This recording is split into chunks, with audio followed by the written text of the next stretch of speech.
يا ترى ايه شكل بوكيه الورد اللي هتقدر تخطف بيه قلب أنثى برج الثور؟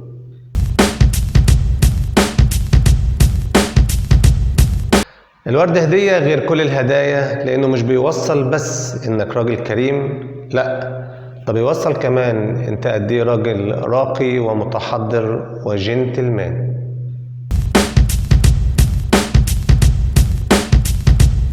لما تجيب له أنثى برج الثور بوكيه ورد أكيد طبعا هتلمس قلبها، لكن لما تجيب لها بوكيه ورد بالمواصفات وبالألوان وبالزهور اللي هي بتحبها هتلمس قلبها أكتر.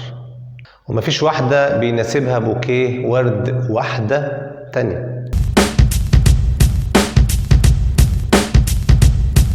لما تفكر تهدي أنثى برج الثور بوكيه ورد، احرص ان يكون في وردة لونها وردي، وردة لونها اصفر، ووردة لونها ابيض، وضيف اوراق خضراء، لكن خلي اللون الاخضر طاغي على البوكيه. تقدر كمان تضيف اللون الازرق والبنفسجي. حاسسها انك هديتها حديقة كاملة بكل ما فيها من نعم الطبيعة.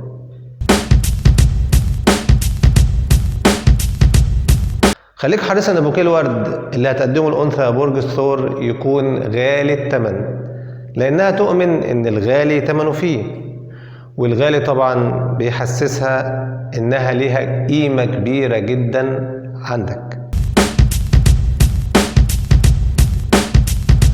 وده هيكون الشكل النهائي لبوكيه ورد أنثى برج الثور.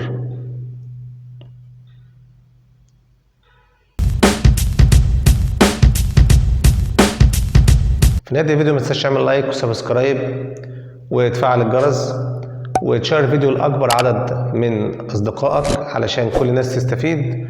والسلام عليكم ورحمة الله وبركاته.